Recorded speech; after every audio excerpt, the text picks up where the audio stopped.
Pusat Penyelidikan Global Al-Latra membentangkan, kita melihat orang ramai didiagnosis lebih awal. Berbanding 50 tahun yang lalu, kita melihat orang ramai didiagnosis dengan pelbagai jenis penyakit yang lebih agresif. Dan kita melihat orang ramai mengalami hasil yang lebih buruk berbanding dengan apa yang mereka alami dahulu. Dan ini meskipun terdapat semua kemajuan yang telah kita capai dalam sains perubatan secara umum. Adakah kita menjangkakan peningkatan dalam penyakit neurodegeneratif, kecacatan, dan sebagainya? Saya rasa kita sudah melihat peningkatan itu. Peningkatan kadar kanser di seluruh dunia amat menakutkan. Saya rasa ia sangat sah untuk memanggilnya sebagai wabak. Terdapat peningkatan kadar kanser di seluruh dunia pada kanak-kanak dan juga pada orang yang jauh lebih muda daripada yang saya lihat dahulu. Jadi apa yang berlaku sekarang ialah kita mengalami peningkatan dalam orang yang menghidap kanser, kanak-kanak, dewasa muda, dan ia mungkin bukan disebabkan oleh merokok atau alkohol atau apa-apa. Nampaknya ada sesuatu yang lain. Sesuatu dalam persekitaran yang menyebabkan kanser ini pada kadar yang membimbangkan dan ia semakin teruk. Jadi masalah yang sangat serius.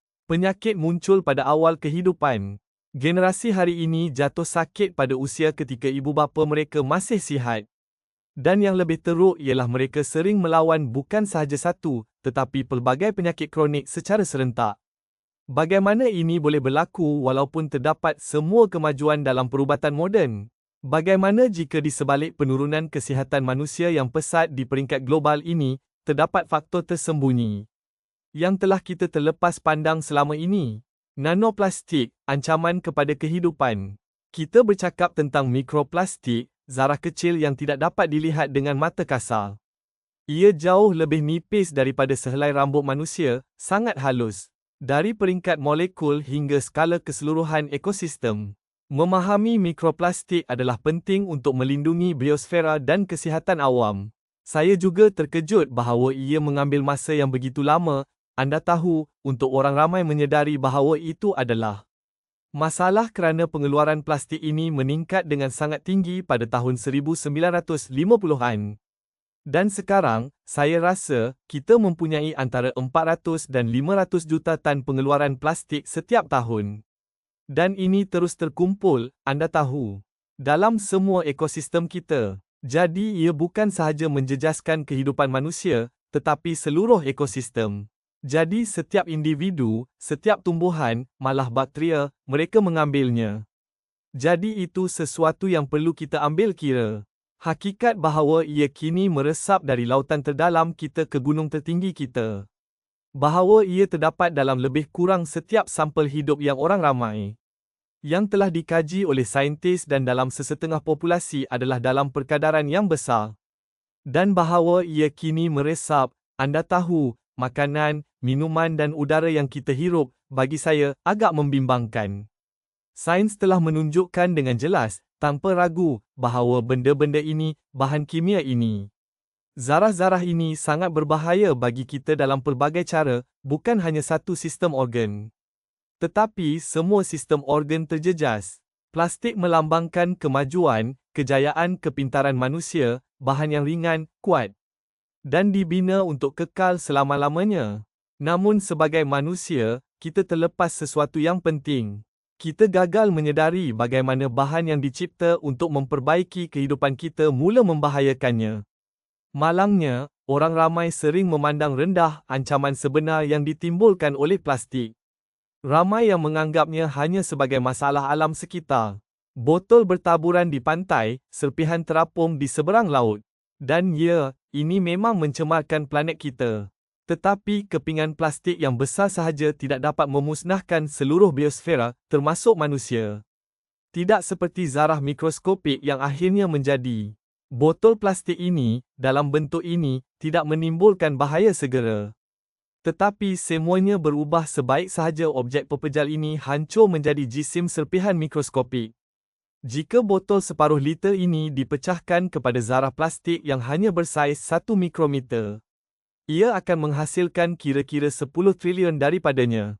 Dan jika zarah-zarah tersebut menembusi sel-sel tubuh manusia sekaligus, Botol tunggal ini dalam bentuk nanopartikel akan memusnahkan seseorang dalam beberapa minit. Mikro dan nanoplastik adalah ancaman kepada kehidupan itu sendiri. Dan dengan kehidupan, kita bukan sahaja bermaksud kewujudan manusia, tetapi juga kelangsungan hidup seluruh biosfera.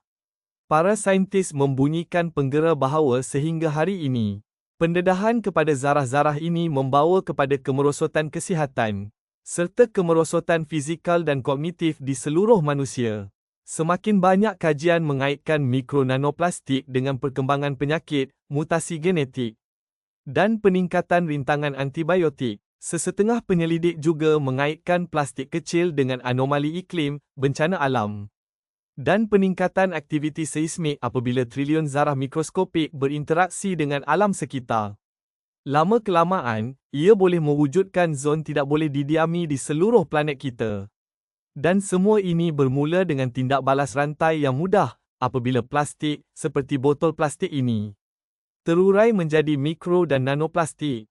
Dokumentari ini adalah hasil daripada penyiasatan berskala besar. Kami telah mengkaji beratus-ratus kajian saintifik dan beribu-ribu fakta untuk menjawab soalan-soalan penting. Seperti mengapa plastik begitu berbahaya? Bagaimanakah zarah plastik boleh mengancam asas kehidupan?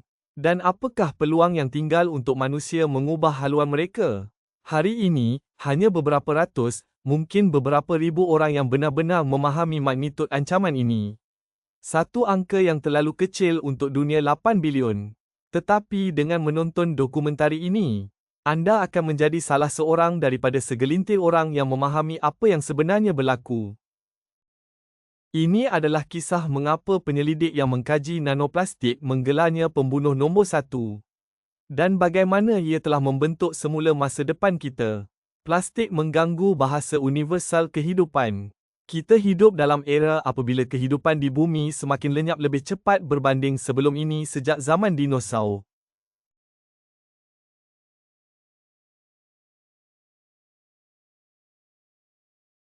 Pada masa ini, kadar kepupusan spesies adalah 1000 kali lebih tinggi daripada kadar kepupusan semula jadi. Menjadikan zaman kita salah satu tempoh paling dahsyat dalam sejarah dari segi kehilangan biodiversiti. Kepupusan besar-besaran ke-6 sudah pun berlaku. Dunia moden sedang terjerumus ke dalam keruntuhan biologi. Seperti yang berlaku pada masa lalu yang menghapuskan sehingga 90% daripada semua makhluk hidup di planet ini. Walaupun bencana global yang lalu didorong oleh letusan gunung berapi atau hentaman meteor, hari ini faktor baharu telah menyertai kuasa alam ini. Musuh yang tidak kelihatan yang